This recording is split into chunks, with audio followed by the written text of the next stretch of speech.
నా సంసారమే నాకు బరువు. సంసారం బయట లేదు, లోపల ఉంది. నా నా నా నాది నేను, నాది నేను. నేను అన్న ఒక్క తేనె చుక్కకి నాది అన్న చీమలు ఎన్నుంటాయో అదే మధుకైటములు. మరి కొంతమంది తొండాలతో నీళ్లు పోసి అంత బాగా పొగిడితే వాళ్ళ వంక గజేంద్రుడు ప్రసన్నంగా చూస్తే మిగిలిన వాళ్ళకి మనము మంచి పేరు తెచ్చుకోవాలని కోరికుంటుందా లేదా? మనిషిని తొందరగా పాడు చేయడానికి వీలైన మార్గం అవతలవాడికి అదుపు లేకపోతే పొగిడేయడమే. పొగట్ట తలగడదిడ్డు లాంటిది. ఎంత ఎత్తు కావాలో అంత ఎత్తులో ఉంటే పర్వాలేదు, పొగట్ట కూడా అవసరమే. అది అవతలవాడికి మార్గదర్శనం చేయించి ఉత్సాహాన్ని పెంచడానికి పనికొచ్చే వరకే ఉండాలి. యువతలవాడికి తీసుకోవడం రావాలి. అంతకు మించి మన తలగడాయే కదా అని చెప్పి బాగా ఎత్తు తలగడా చేయించుకుని దాని మీద తల పెట్టుకుంటే మెడ నిప్పెట్టి తల తిరుగుతుంది రెండో రోజున. పొగట్ట తలగడ దిండులా ఉండాలి. ఎంతవరకు అవసరమో అంత ఎత్తే ఉండాలి తప్ప అంతకన్నా ఎత్తు ఉండకూడదు. ఒకవేళ గాలి దిండు అనుకోండి, గాలి ఎక్కువైతే ఏం చేస్తారు? గాలి తీసేస్తారు. ఇన్ని పొగట్టలు నాకు అవసరం లేదనుకుంటే మిమ్మల్ని ఎవరన్నా పొగిడినా మీరు ఆ పొగట్టల్ని ఈశ్వరి పాదముల దగ్గర వదిలేయాలి. ఈశ్వర పలికించింది నువ్వు, నా ప్రతిభ ఏముంది ఇందులో, ఇవి నీకు చెందుతాయి, నీకు ఇచ్చేస్తున్నానని ఇచ్చేయాలి. ఇవన్నీ నావే అనుకుని అనవసరంగా పుచ్చుకుంటే తలగడాలో గాలి ఎక్కువై మెడకి నిప్పి తలగడా పగిలిపోతుంది. కాబట్టి ఒకరికన్నా ఒకరు పొగట్ట సంపాదించుకోవాలి, ఒకరికన్నా ఒకరు బాగా పొగడాలి. అందుకని కొంతమంది ఏం చేశారంటే తామర పువ్వులు కొలంలో ఉన్నవి కోసి 9 పైసా ఖర్చే ఉంది కోసేసి ఈ పువ్వులన్నీ తీసి గజేంద్రుడి మీద అలంకారం చేశారు. చేసి ఇన్ని తామర పువ్వులతో మిమ్మల్ని చూస్తుంటే ఎలా ఉన్నారో తెలుసా? సహస్రాక్షుడైనటువంటి దేవేంద్రుల్లా ఉన్నారన్నాడు. ఆయన మరీ పొంగిపోయాడు. వీళ్ళకన్నా వీళ్ళు బాగా చెప్పారు. ఇప్పుడు మరి ఇంకా మిగిలిన వాళ్ళు ఉండరు, వాళ్ళు ఇంకా మంచి పేరు తెచ్చుకోవాలనుకున్నారు. పువ్వులు కోసేశాక తామర తూండ్లు ఉండిపోతాయి కదా, ఆ తూళ్ళన్నీ పీకారు. పీకి ఆయన మీద చక్కగా అందంగా అలంకారం చేశారు. చేసి స్వామి ఇప్పుడు ఎలా ఉన్నారో తెలుసా? నాగభూషణుడు మెళ్ళో పాములు వేసుకున్న పరమశివుడు ఎలా ఉంటాడో ఈ తామర తూళ్ళు వేసుకున్న మీరు అలా ఉన్నారన్నారు. మరికొంతమంది ఏం చేశారంటే కాస్త దూరంగా ఉన్న తామర పువ్వులలోని పుప్పుడి పట్టుకొచ్చారు. పుప్పుడి అంటే పరాగం, ఆయన మీద చల్లారు తొండాలతో. చల్లి స్వామి ఇప్పుడు ఎలా ఉన్నారో తెలుసా? గైరికాది ధాతువులు స్వర్ణ ధాతువుతో విరిసిపోతున్న పర్వతం ఎలా ఉంటుందో అలా ఉన్నారు మీరన్నారు. ఇంకా మిగిలిపోయిన వాళ్ళు కొద్దిమంది ఉన్నారు. వాళ్ళు బాగా సరోవరం అడుగున ఉన్న ముచ్చుపు చిప్పల ఏరి ఆయన మీద చక్కగా అలంకారం చేసి నల్లటి ఒంటి మీద తెల్లటి ముచ్చుపు చిప్పలతో మిమ్మల్ని చూస్తుంటే మిరుపు తీగలతో కూడుకున్న మేఘంలా ఉన్నారన్నారు. అసలే గజేంద్రుడు. దాని మీద భార్యలు ఒకరిని మించి ఒకరు పొగట్ట. కడుప నిండింది, దాహమా తీరింది, ఒంట్లోనా బలం ఉంది. ఇప్పుడు ఏం చేయాలి? తను ఎంత బలవంతుడో ఎంత శక్తివంతుడో వాళ్ళు చెప్పినట్టు తన దగ్గర ఎంత సత్తా ఉందో వాళ్ళకి చూపించాలి. వాలి 4 సముద్రాల దగ్గర సంధ్యావందనం ఎందుకు ఎవడు చేయమన్నాడు? 4 సముద్రాల దగ్గర సంధ్యావందనం చేయమని ఎక్కడన్నా ఉందా? ఒంట్లో బలం ఉంది, ఎగిరేవాడంతే. ఎందుకు అలా చేయమని ఎక్కడా లేదు. ఎగిరినందుకు ఏమైంది? రావణాసురుడితో స్నేహం కుదిరింది. కుదిరినందుకు ఏమయ్యాడు? రాముడికి దూరం అయ్యాడు, నిష్కారణంగా మరణించాడు. అక్కర్లేని ప్రయత్నాలు భగవత్ సంబంధంలో అక్కర్లేదు. లేనిపోని మెహర్బాలీలన్నీ ఈశ్వరుడి దగ్గర ప్రదర్శించవద్దు. ఈశ్వరుడి దగ్గర నువ్వుగా భక్తితో పవిత్రతతో నిలబడు. గురువు దగ్గర ఈశ్వరుడి దగ్గర వాళ్ళు నాకు శాసకులు, వాళ్ళు నన్ను నియమించగలిగిన వాళ్ళు నన్ను సరి అయిన పదంలో నడపగలిగిన వారు. వారి దగ్గర అతి ప్రవర్తన మంచిది కాదన్న మాట 1కి 10 మాటలు తనకు తాను చెప్పుకుని నిలబడాలి. కాబట్టి ఇప్పుడు ఆయన అతిశయాన్ని పొందాడు. ఇభలోకేంద్రుడు హస్తరంధ్రముల నీరెక్కించి పూరించి చండభమర్గంబునకెత్తి నిక్కివడి నుడ్డాడించి పింజింప ఆ రభటిం నీరములోన పెన్నెగసి నక్రగ్రాహ పాఠీనముల్లభమందాడెడు మీనకర్కటములన్ పట్టెన్ సురల్ మ్రాంపడం. ఇప్పుడు ఆయన ప్రక్కనున్న రాణులు కాదుట ఆశ్చర్యపోయింది. ఆకాశంలో ఉన్న దేవతలు తెల్లబోయారట. ఎందుకని అంటే ఇభలోకేంద్రుడు హస్తరంధ్రముల నీరెక్కించి పూరించి. ఎక్కడ పడతాయో పోతన గారికి. ఏనుగు చెయ్యి అంటాం కదా, తొండం దానికి చేతితో సమానం. మనం చేతి మధ్యలో వేళ్ల మధ్యలో ఖాళీ ఉంటుంది. ఏదైనా పట్టుకోగలం కానీ నీళ్ళని అలాగే పట్టుకుని ఒక కరగంట ఉండంటే ఉండలేము, కారిపోతాయి. హస్తరంధ్రముల నీరెక్కించి 2 కన్నాలు ఉంటాయి ఏనుగు తొండానికి చిట్ట చివర్లో. అందులోంచి నీరెక్కించింది, బాగా లాగింది లోపలికి నీటిని, పూరించి చిట్ట చివరి వరకు నింపింది. నీరెక్కించి పూరించి ఓ కాలు ముందుకేసింది, పక్క కాలు ఆ పక్కనే పెట్టింది, 2 కాళ్ళు వెనక్కి పెట్టింది, బాగా చాపింది. చంద్రశేఖరేంద్ర సరస్వతి స్వామి వారి దర్శనానికి ఎడుతున్నప్పుడు పక్క స్తంభంలో గుర్రం 2 డెక్కల మీద నిలబడి ముందు 2 డెక్కలు ఇలా పైకెత్తితే ఒక వీరుడు తన 2 కాళ్ళు వెనక డెక్కల వైపు పెట్టి ముందుకి ఇలా చెయ్యి చాపి 2 డెక్కలతో గుర్రం బరువునంతటిని ఎత్తుతున్న శిల్పాన్ని చెక్కాడు మహానుభావుడు. అలా ఒక కాలు యువతల కాలు పక్కన పెట్టింది, ఓ కాలు ముందుకు పెట్టింది, 2 కాళ్ళు వెనక్కి పెట్టింది, శరీరాన్నంతటిని చాపింది, ఆకాశం వైపు చూస్తూ తొండం పైకెత్తింది. ఎంత అందంగా వర్ణించారో ఒక్క పద్యంలో పోతన గారు. ఇభలేవుకేంద్రుడు హస్తరంధ్రముల నీరెక్కించి పూరించి చండభమర్గంబునకెత్తి నిక్కివడి నుడ్డాడించి పింజింప. ఒక్కసారి చర్రమన నీటినంతటిని విసిరింది ఆకాశం వైపుకి. విసిరితే విసరడం గొప్ప కాదు, ఆ నీరు లాగేసినప్పుట అందులో చేపలన్నీ కూడా వెళ్ళిపోయాయి లోపలికి, ఎండ్రకాయలన్నీ కూడా వెళ్ళిపోయాయి లోపలికి, తాబేం చిన్న చిన్న మొసళ్ళన్నీ కూడా లోపలికి వెళ్ళిపోయాయి. ఇప్పుడు విసిరింది ఆ నీటిని. విసిరినప్పుడు వీటన్నింటితో కలిసి ఆ నీళ్లు పైకి వెళ్ళిపోయి అవన్నీ వచ్చి చెరువులో పడ్డాయన్నారు అనుకోండి, అది గొప్ప కాదు. అది ఇభలోకేంద్రుడు హస్తరంధ్రముల నీరెక్కించి పూరించి చండభమర్గంబనకెత్తి నిక్కివడి నుడ్డాడించి పింజింప. ఆ రభటిన్ నీరములోన పెల్లెగసి నక్రగ్రాహ పాఠీనముల్ అభమందాడెడు మీన కర్కటములన్ పట్టెన్ సురల్ మ్రాన్పడన్. ఈ తొండంలోంచి బయటికి వచ్చిన నీళ్లలో ఉన్నటువంటి చేపలు మీనరాశిలోకి పోయేట, ఇందులో ఉన్న ఎండ్రకాయలు కర్కాటక రాశిలోకి పోయేట, ఇందులో ఉన్న మొసళ్ళు మకర రాశిలోకి పోయేట. అది నిజంగా ఎంత అద్భుతం! అది ఊహ చేస్తే అసలు ఒక ఏనుగల విసరడం చూస్తే దాని బలం ఏమిటో, ఆ బలాన్ని దాని రాణులకు ప్రదర్శించి వాళ్ళందరూ పొంగిపోతుంటే అసలు ఎంత అదుపు తప్పిపోయిన పరిస్థితిలో ఆ ఏనుగుంటుందో చూపిస్తున్నారు పోతన గారు. అది దారి తప్పింది అన్నారు. కారణం ఒక్కసారి వెనక్కి రండి. క్షీరసాగరమునందు త్రికూటాచలం అంటే ఏదో కాదు, సత్వరజస్తమో గుణములతో కూడుకుని స్థూల సూక్ష్మ కారణ శరీరముల యొక్క సంఘాతమైనటువంటి ఈ శరీరమే ఈశ్వరుడి యొక్క అనుగ్రహ విశేషము చేత నిర్మింపబడింది. కాతే కాంత కస్తే పుత్ర సంసారోయమతీవ విచిత్ర కస్యత్వం కక్కుతయాయాత తత్వం చింతియతదియభ్రాత అంటారు. ఏమి సౌజన్యమూర్తి అండి! ఆయన ఎక్కడ, మనం ఎక్కడ? జగద్గురువులు సాక్షాత్ శంకరులు అయినా అనునయంగా మాట్లాడి మన చేత ఆలోచింపచేయడానికి ఓ సోదరా అని పిలుస్తారు, ఓ శిష్య, ఓ పుత్ర అని కూడా కాదు, భ్రాత, ఓ సోదర. మనిషి మారడానికి నాకు తెలిసినంత వరకు ఆ ఒక్క శ్లోకం చాలు. ఆ ఒక్క శ్లోకాన్ని రాత్రి ఇంటికి వెళ్ళి పడుకుని నిద్రపోతున్నప్పుడు ఒక్కసారి ఆలోచించి దాని పక్కన పోతన గారి పద్యం పెడితే మనిషి మారడానికి ఇక ప్రత్యేకమైనటువంటి ఏ విషయాన్ని ఇవ్వవలసిన అవసరము లేదు. కాతే కాంత, ఎవరు నీ భార్య? ఏమో నాకేం తెలుసు, మా అత్తగారికి పుట్టింది. కస్తే పుత్ర, మీ అబ్బాయి? మా అబ్బాయే కానండి, మా ఆవిడ కడుపులోంచి బయటకు వచ్చాడు. వాడు ఎలా వచ్చాడో కడుపులోకి నాకెలా తెలుస్తుంది? సంసారోయమతీవ విచిత్ర. భార్య బిడ్డలు ఇది కలిసేగా సంసారం. సంసారోయమతీవ విచిత్ర. కొని వాళ్ళ గురించి తెలియదు. కస్యత్వం, నువ్వెక్కడి నుంచి వచ్చావు? కుతయాయాత, ఇక్కడ కంటే కాకినాడ నుంచి వచ్చావు, మళ్ళీ ఇక్కడి నుంచి కాకినాడ ఎడతావు. ఇంతకుముందు ఎక్కడున్నావు? మీ అమ్మ కడుపులోంచి వచ్చావు. మీ అమ్మ కడుపులోకి ఎక్కడి నుంచి వచ్చావు? అసలు మీ అమ్మ కడుపులో ఈ శరీరాన్ని ఎవరు నిర్మించారు? నిర్మించి అందులోకి నువ్వు రావడానికి ఎవరు అనుమతించారు?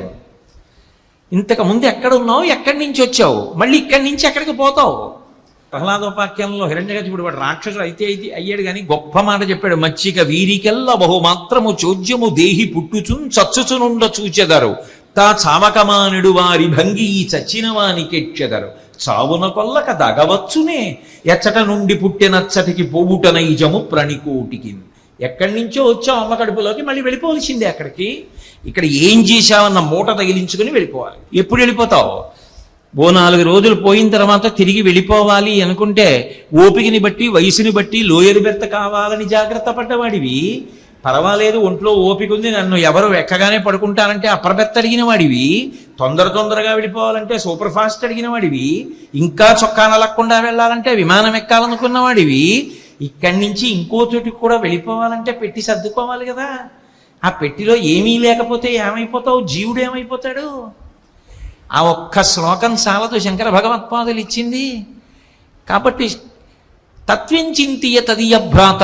ఓ సోదరా, ఆలోచించబోయ్, ఏమి అనునయం అండి జగద్గురువులకి. నిజంగా ఎంత ప్రేమ అండి. వారు విసుక్కుంటే ఏమైపోతామని కాదు, ఎంతమంది తట్టాపళ్ళు అలాగే నించున్నా అంత ప్రేమతో అలా పలకరించి అలా మాట్లాడి అంత అనునయం చూపించి ప్రతివారికి మార్గం చూపించి పంపించాలంటే రాశీభూతమైన ఓర్పు అయితే తప్ప సాధ్యం అవుతుందా? ఏ పని మీద వచ్చాడో అది దారి తప్పాడు. స్థూల సూక్ష్మ కారణ శరీర సంఘాతమైనటువంటి శరీరము సత్వరజస్తమో గుణములతో ఉన్నది. ఏమిటి పని? కొంతసేపు సత్వగుణం, కొంతసేపు రజోగుణం, కొంతసేపు తమోగుణం, మళ్ళీ సత్వగుణం, మళ్ళీ రజోగుణం, మళ్ళీ తమోగుణం, కాసేపు నిద్రపోవడం, కాసేపు ఏదో ఆకలిస్తోందనడం, వలతడి పడుతూ ఉండడం, కోరికలు పుడుతూ ఉండడం, ఉద్వేగపడుతూ ఉండడం, మళ్ళీ కాసేపు ఏదో ప్రశాంతంగా గజేంద్ర మోక్షణం గురించి వినడం. చీచి ఈ జీవితం అంతా ఇంతే అనుకోవడం.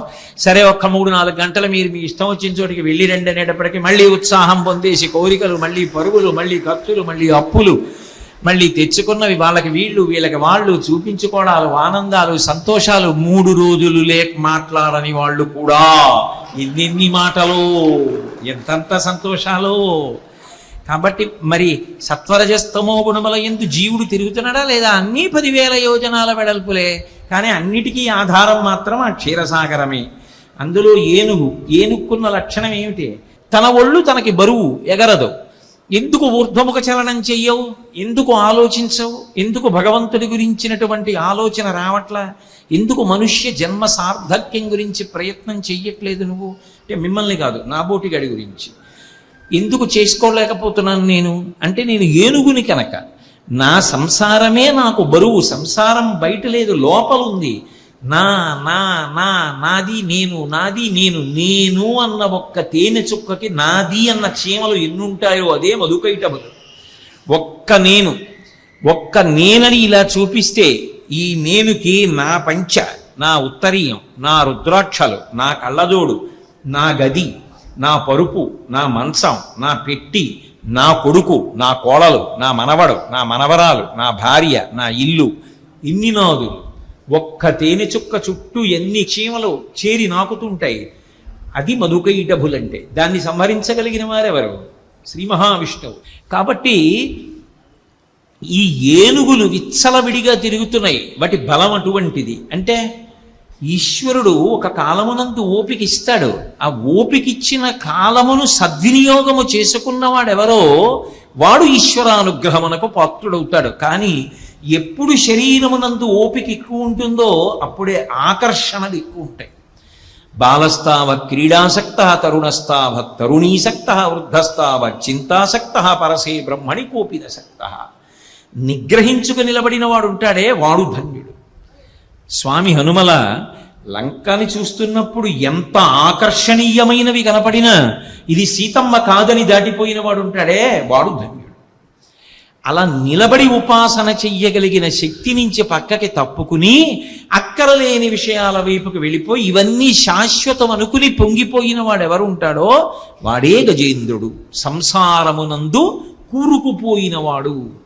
తన బలాన్ని తాను బహిర్గతం చేసుకుని ఇది గొప్ప అని అనుకుంటున్నాడు. కానీ సంసారమునకు పర్యాయ పదమే మృత్యువు. సంసారమునకు పర్యాయపదం అంటే ఎంతసేపు ఈ రాగమునకు చెల్లెలు దేశము. అందుకే కదా రాగస్వరూప పాషాఢ్య క్రోధాకారాంకుశోజ్వల. ఆ తల్లి కాళ్ళు పట్టుకుంటే ఆవిడ ఈ అక్కర్లేని రాగములను తీసేసి భక్తి అన్న పాశం వేసి దగ్గరికి లాగుతుంది.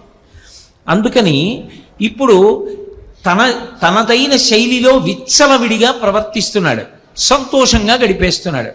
సంసారమునకు పర్యాయ పదము మృత్యువైనప్పుడు సంసారమును తప్పించుకోలేవు అంటే మృత్యువును తప్పించుకోలేవు, జననమును తప్పించుకోలేవు. భాగవతంలోనే ఒక మాట అంటారు, జనన మరణములు ఎటువంటివి అంటే శుకబ్రహ్మ ఒక అద్భుతమైన మాట చెప్తాడు.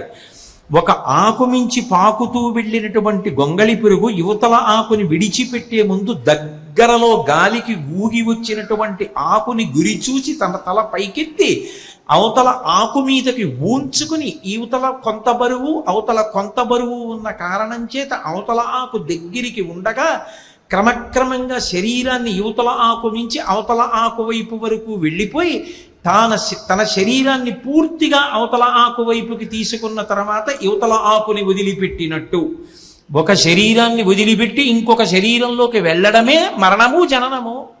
రవీంద్రనాథ్ ఠాగూర్ అంటాడు, ఏదో తల్లి దగ్గర పాలు తాకుతున్న బిడ్డడు ఒక స్తన్యము నుండి వేరొక స్తన్యమునకు మార్చబడడం ఎలా ఉంటుందో జనన మరణముల యందు ఒక శరీరమును వదిలి వేరొక శరీరమును పొందడం అలాగే ఉంటుంది. జాతస్య హిధ్రువో మృత్యు ధ్రువం జన్మమృతస్య చ. పుడుతుంటాడు చస్తుంటాడు, పుడుతుంటాడు చస్తుంటాడు.